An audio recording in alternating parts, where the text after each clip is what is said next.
ഹരി ഓം. യോന്തപ്രവിശ്യമവാചമിമാം പ്രസുപ്താം സഞ്ജീവയത്തഖിലശക്തിസരസ്വതാംന അന്യാംസ ഹസ്തചരണശ്രവണത്വഗാദീൻ പ്രാണാൻ നമോ ഭഗവതേ പുരുഷായ തുഭ്യം. ശിവം ശിവകരം ശാന്തം ശിവാത്മാനം ശിവോത്തമം ശിവമാർഗപ്രണേതാരം പ്രണതോസ്മി സദാശിവം. ശ്രീമദ് ഭാഗവതം 12-ാം സ്കന്ധത്തിൽ 8, 9, 10 അധ്യായങ്ങളിലായിട്ട് പ്രതിപാദിച്ചിട്ടുള്ള മാർക്കണ്ഡേയ ചരിതമാണ് ഇവിടെ പ്രഭാഷണത്തിനായിട്ട് തന്നിരിക്കുന്നത്. മാർക്കണ്ഡേയൻ്റെ ജന്മത്തെപ്പറ്റി ഒരു കഥ പറയാറുണ്ട്. മൃഗണ്ടു എന്ന ഒരു മുനി പത്നീസമേതനായി ശിവനെ സ്തുതിച്ചുകൊണ്ടിരുന്നു. അവർക്ക് സന്താനങ്ങളില്ല എന്നുള്ള ദുഃഖത്തോടു കൂടി ശിവനെ തപസ് ചെയ്തു. ശിവൻ പ്രത്യക്ഷപ്പെട്ടു. ഭഗവാൻ പറഞ്ഞു, നിങ്ങൾക്ക് ഉണ്ടാകുന്ന പുത്രൻ ഉത്തമ പുത്രനായിട്ട് ഭക്തിയോടും ജ്ഞാനത്തോടും കൂടി ജീവിക്കുന്ന ഒരു പുത്രനായിരിക്കും. അത് 16 വയസ്സ് വരെ മാത്രമേ ആയുസ്സുണ്ടാവുകയുള്ളൂ. അതോ ദീർഘായുസ്സായിട്ട് ഭക്തിയോ ജ്ഞാനമോ ഇല്ലാത്ത സദാചാര നിഷ്ഠയോ ഇല്ലാത്ത ഒരു പുത്രനെ വേണമോ? ഏതാണ് എന്ന് നിങ്ങൾ തീരുമാനിച്ചു കൊള്ളുക. മൃഗണ്ടു ദമ്പതികൾ വരിച്ചത് അല്പായുസാണെങ്കിലും ഉത്തമ ഭക്തനും ജ്ഞാനിയുമായിട്ടുള്ള ഒരു പുത്രനെ വേണം എന്നാണ്. തഥാസ്തു എന്ന് പറഞ്ഞ് ഭഗവാൻ മറഞ്ഞു. അങ്ങനെയാണ് അവരുടെ പുത്രനായിട്ട് മാർക്കണ്ഡേയൻ ജനിക്കുന്നത്. മാർക്കണ്ഡേയൻ ബാല്യകാലം മുതലേ ഭഗവത് ആരാധനയിലും അതുപോലെയുള്ള ഭഗവത് ഭജനത്തിലുമെല്ലാം മുഴുകിക്കഴിഞ്ഞു. അങ്ങനെ സ്വന്തം അച്ഛൻ്റെ അടുത്ത് നിന്ന് ദ്വിജാതി സംസ്കാരവും അതുപോലെ വേദാധ്യയനമെല്ലാം അഭ്യസിച്ച് നൈഷ്ഠിക ബ്രഹ്മചാരിയായി അഗ്നി, ഗുരു, സൂര്യൻ, ബ്രാഹ്മണൻ, ആത്മാവ് ഇവരിലെല്ലാം ഭഗവാൻ ശ്രീഹരിയെ ആരാധിച്ചു. ദീർഘകാലം തപസ്സനുഷ്ഠിച്ചു. 16 വയസ്സ് തികയുന്ന ദിവസമായപ്പോൾ അച്ഛനമ്മമാർ അത്യന്തം ദുഃഖിക്കുന്നത് കണ്ട് മാർക്കണ്ഡേയൻ ചോദിച്ചു. അവർ പറഞ്ഞു, ഭഗവാന്റെ അരുളപ്പാടനുസരിച്ച് നിനക്ക് 16 വയസ്സ് വരെ മാത്രമേ ആയുസ്സുള്ളൂ. നീ ഞങ്ങളെ വിട്ടുപോകുമല്ലോ എന്നുള്ള ദുഃഖത്തിലാണ് ഞങ്ങളിപ്പോൾ കരയുന്നത്. മാർക്കണ്ഡേയൻ പറഞ്ഞു, അതിന് അമ്മ ദുഃഖിക്കേണ്ട, ഞാനിതാ ശിവനെ ആരാധിക്കാൻ പോകുന്നു. അടുത്തുള്ള ഒരു ശിവക്ഷേത്രത്തിൽ പോയി ശിവലിംഗത്തിൽ പൂജ ചെയ്തുകൊണ്ട് ഭജിച്ചുകൊണ്ട് പഞ്ചാക്ഷരം ജപിച്ചുകൊണ്ട് ഇരുന്നു. ആ 16 വയസ്സ് തികയുന്ന ദിവസമായപ്പോൾ യമധർമ്മരാജാവ് ഈ ബാലൻ്റെ ജീവനെ കൊണ്ടുപോകാനായിട്ട് വന്നു. കയറ് ഈ ബാലൻ്റെ കഴുത്തിലിടാനായിട്ട് ഇട്ടപ്പോൾ മാർക്കണ്ഡേയൻ ശിവലിംഗത്തെ കെട്ടിപ്പിടിച്ചുകൊണ്ട് ഭജിച്ചുകൊണ്ടിരുന്നു. യമൻ പാശമെറിഞ്ഞു ശിവലിംഗത്തെയും കൂട്ടി പാശം കെട്ടിവലിക്കാൻ തുടങ്ങി. ഉടൻ ശിവൻ അവിടെ പ്രത്യക്ഷനായി. ജീവിതകാലം മുഴുവൻ തന്നെ ഭജിച്ചുകൊണ്ടിരിക്കുന്ന ഒരു ബാലനെ രക്ഷിക്കാനായിട്ട് യമധർമ്മൻ്റെ വക്ഷസിൽ ചവിട്ടി. അങ്ങനെ മാർക്കണ്ഡേയൻ മൃത്യുഞ്ജയനായ ഭഗവാനാൽ രക്ഷിക്കപ്പെട്ടു. മൃത്യുവിനെ ജയിച്ച് ചിരഞ്ജീവിയായി തീർന്നു. ഇതാണ് മാർക്കണ്ഡേയൻ്റെ ജന്മത്തെ പറ്റിയുള്ള കഥ. മാർക്കണ്ഡേയൻ തപസ്വാധ്യായപരനായി വളരെ ദീർഘകാലം ഋഷികേശനായ ഭഗവാനെ ആരാധിച്ചു. ബ്രഹ്മാവ്, ഭൃഗു മുതലായ മഹർഷിമാർ, ദക്ഷൻ, സനകാദികൾ, പിതൃദേവന്മാർ എല്ലാവരും മാർക്കണ്ഡേയൻ്റെ തപസ് കണ്ട് വിസ്മയഭരിതനായി. തപസ് അങ്ങനെ ദീർഘകാലം പോയി. അവിടെ നിന്ന് പോയി ഹിമവൽ പാർശ്വത്തിലുള്ള പുഷ്പഭദ്രാ നദിയിലെ ഒരു ചിത്രശിലയിലിരുന്ന് തപസ് ചെയ്തു. 6 മന്വന്തരം കാലം തപസ് തുടർന്നു. ഒരാൾ ദീർഘകാലം തപസ് ചെയ്യുന്നതറിഞ്ഞ് ദേവേന്ദ്രൻ അസ്വസ്ഥനായി. ഇന്ദ്രപദവി അപഹരിക്കുമോ എന്ന് ശങ്കിച്ച് ഇന്ദ്രൻ ആ തപസ് മുടക്കാനായിട്ട് ഒരു സംഘത്തെ അയച്ചു. കാമദേവൻ, ഗന്ധർവന്മാർ, അപ്സരസ്സുകൾ, വസന്തകാലം, മലയാനിൽ ഇവരെല്ലാവരും ചേർന്ന് ഹിമവൽ പാർശ്വത്തിലുള്ള പുഷ്പഭദ്ര നദീതീരത്തെത്തി ആ പുണ്യ ആശ്രമത്തിൽ ഗന്ധർവന്മാർ സംഗീതം ആലപിച്ചു. ശീതളമായ മന്ദമാരുതൻ വീശി, പുഷ്പസുഗന്ധം പരത്തി, മയിലുകൾ നൃത്തം വെച്ചു, കുയിലുകൾ കളകൂജനം മുഴക്കി. മനസ്സിനെ മോഹിപ്പിക്കുന്ന തരത്തിൽ ഉള്ള ഒരു അന്തരീക്ഷത്തെ സൃഷ്ടിച്ചു. പുഞ്ചികസ്ഥലി എന്ന അപ്സരസ് പന്ത് കളിച്ചും നൃത്തം ചെയ്തും അവിടെ ശബ്ദകോലാഹലമുണ്ടാക്കി. അപ്പോൾ മന്മഥൻ തൻ്റെ 5 പുഷ്പബാണങ്ങൾ മഹർഷിയുടെ നേരെ അയച്ചു. പക്ഷേ ഇത്രയൊക്കെ ആയിട്ടും മഹർഷിയുടെ തപസ്സിന് വിഘ്നമുണ്ടായില്ല. മഹർഷി തപസ്സിൽ തന്നെ മുഴുകിയിരുന്നു.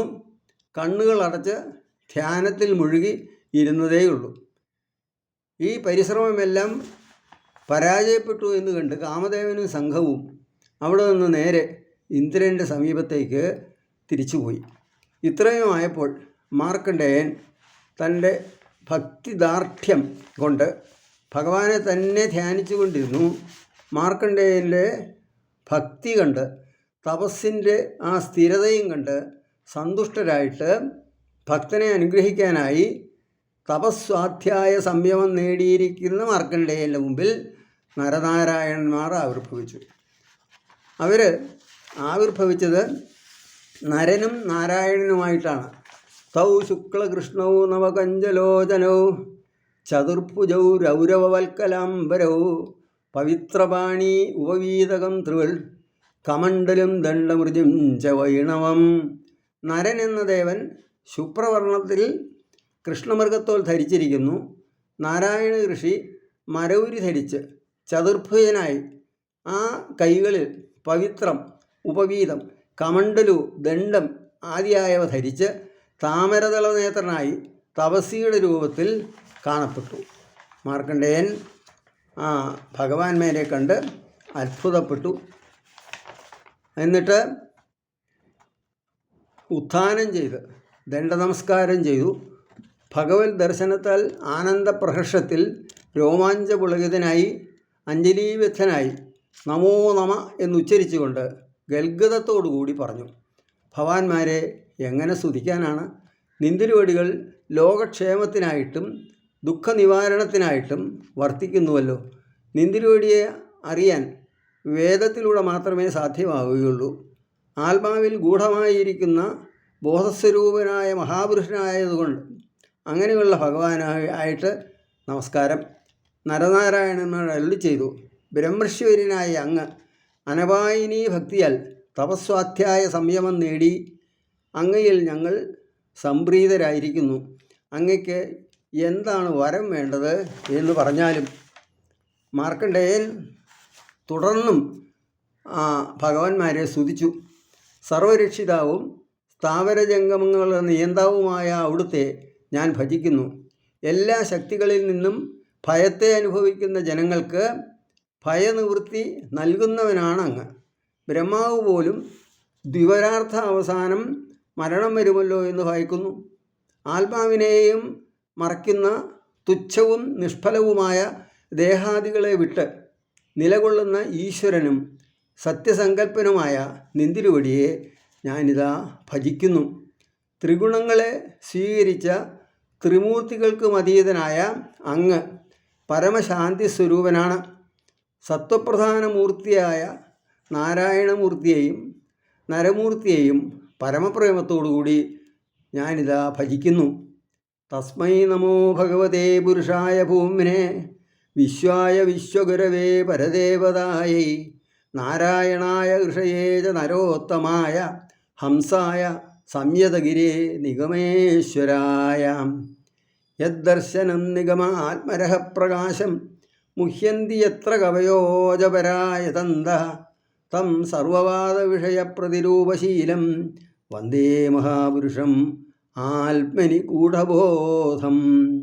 സർവവ്യാപകനും വിശ്വരൂപനും വിശ്വഗുരുവും വേദങ്ങളുടെ പ്രവർത്തകനും പരമേശ്വരനുമായ നാരായണ സ്വരൂപനായ അവിടുത്തെ ഞാനിതാ നമസ്കരിക്കുന്നു എന്ന് പറഞ്ഞ് ഭഗവാനെ സാഷ്ടാംഗം പ്രണമിച്ചു.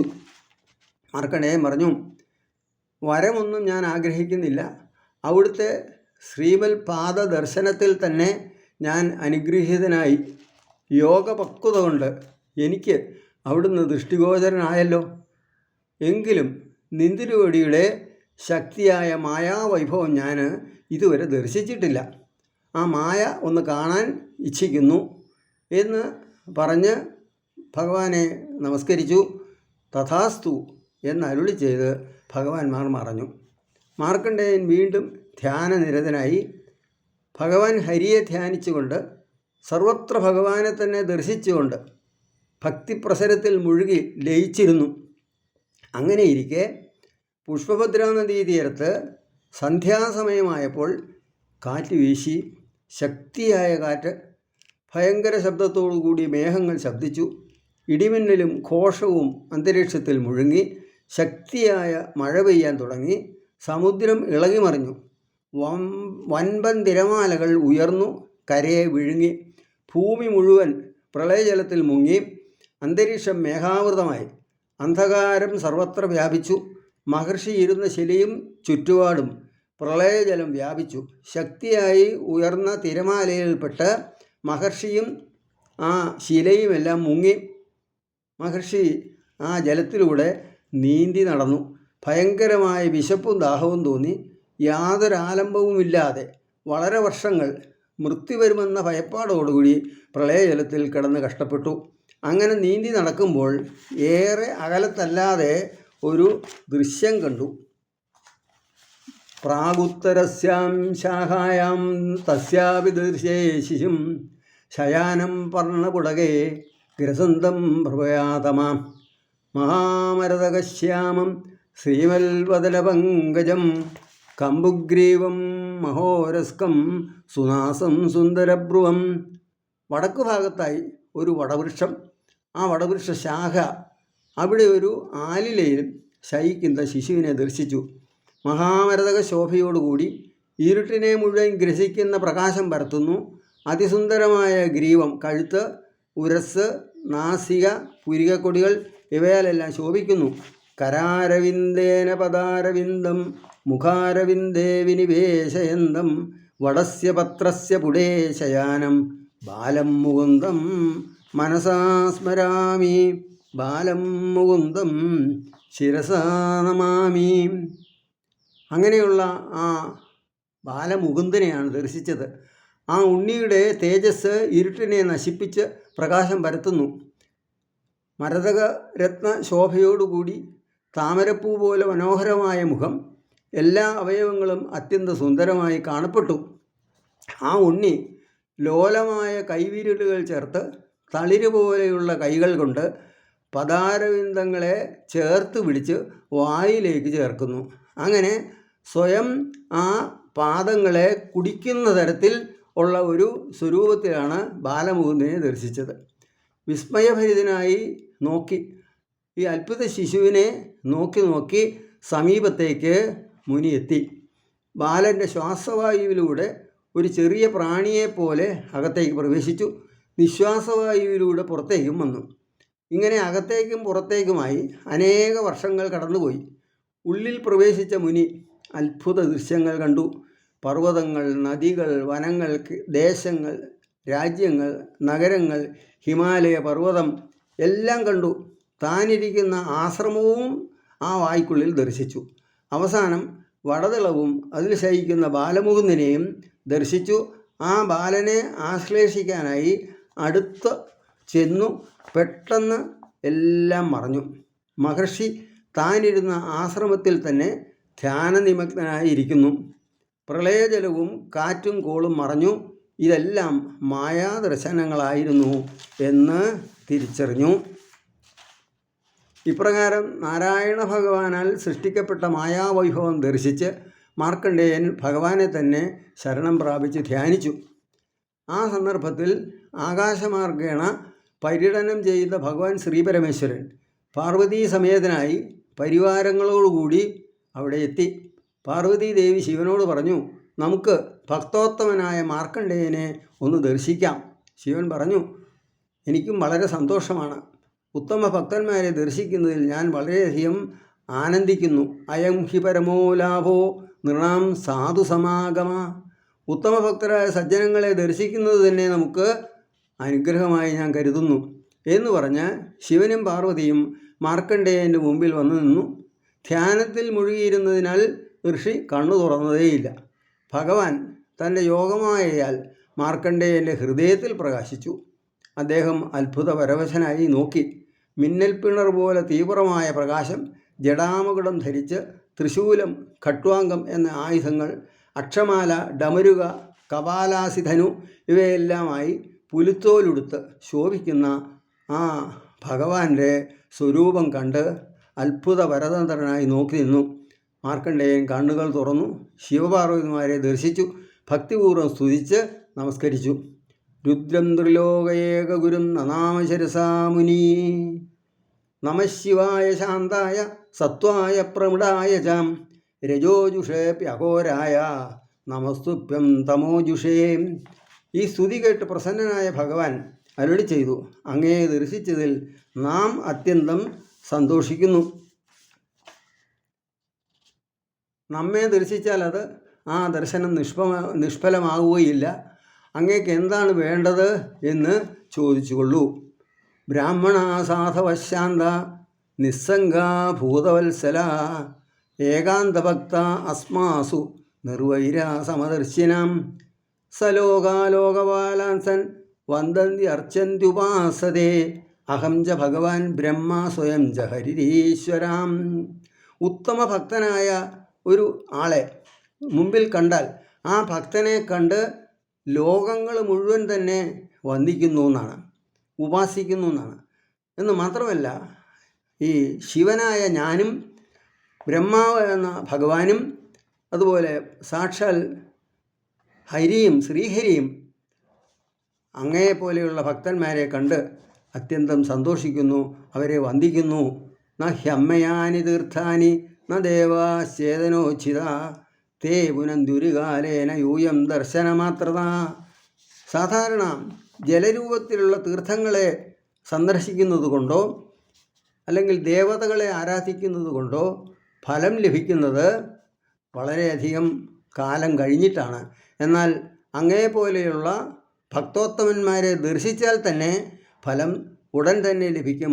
ആ ദർശിക്കുന്നയാൾ പരിപൂതനായി തീരും. ജലരൂപങ്ങളായ തീർത്ഥങ്ങളെ ആശ്രയിച്ചാലും ദേവന്മാരെ ഭജിച്ചാലും ദീർഘകാലം കൊണ്ടേ ഫലം ലഭിക്കുകയുള്ളൂ. എന്നാൽ അങ്ങയെപ്പോലുള്ള ഭാഗവതോത്തമരായ സജ്ജനങ്ങളെ ദർശിക്കുന്ന മാത്രയിൽ തന്നെ പുണ്യം ലഭിക്കുന്നു. അതോടുകൂടി നാമും പരിശുദ്ധനായി തീർന്നിരിക്കുന്നു എന്ന് പറഞ്ഞു. മാർക്കണ്ഡേയൻ ഉടനെ ഭഗവാനോട് അരുളി ചെയ്തു, അവിടുത്തെ ദർശിക്കാൻ സാധിച്ചത് തന്നെ മഹാഭാഗ്യമായി. മറ്റെന്തു വരം വരിക്കാനാണ്? ഈ ദിവ്യദർശനത്താൽ തന്നെ ഞാൻ പൂർണ്ണകാമനായി. ഒരു വരം മാത്രം ഞാൻ അങ്ങയോട് അർത്ഥിക്കുന്നു. അച്യുതനായ ഭഗവാനിലും തദ്ഭക്തന്മാരിലും നിന്തിരുവടിയിലും ദൃഢമായ അചഞ്ചലമായ ഭക്തി ഉണ്ടാകണമേ, അതിനുവേണ്ടി അനുഗ്രഹിക്കണമേ എന്ന് പ്രാർത്ഥിച്ചു. ഭഗവാൻ ശിവനും പാർവതിയും തഥാസ്തു എന്ന് അനുഗ്രഹിച്ചു. എന്നിട്ട് അരുളി ചെയ്തു, അങ്ങേക്ക് ത്രൈകാലിക ജ്ഞാനവും ബ്രഹ്മജ്ഞാനവും ബ്രഹ്മസാക്ഷാത്കാരവും ഉണ്ടാവട്ടെ. അങ്ങേ സമസ്ത പുരാണങ്ങളുടെയും ആചാര്യനായി നാം ഇതാ അവരോധിക്കുന്നു. ഇപ്രകാരം അനുഗ്രഹിച്ച് ശിവപാർവതിമാർ മറഞ്ഞു. ഇതാണ് ഉത്തമ ഭക്തന് ലഭിക്കുന്നതായ അനുഭവം എന്ന് പറഞ്ഞുകൊണ്ടാണ് ഈ ഒരു മാർക്കണ്ഡേയ ചരിതം ഇവിടെ സമർപ്പിക്കുന്നത്. ഹരി ഓം.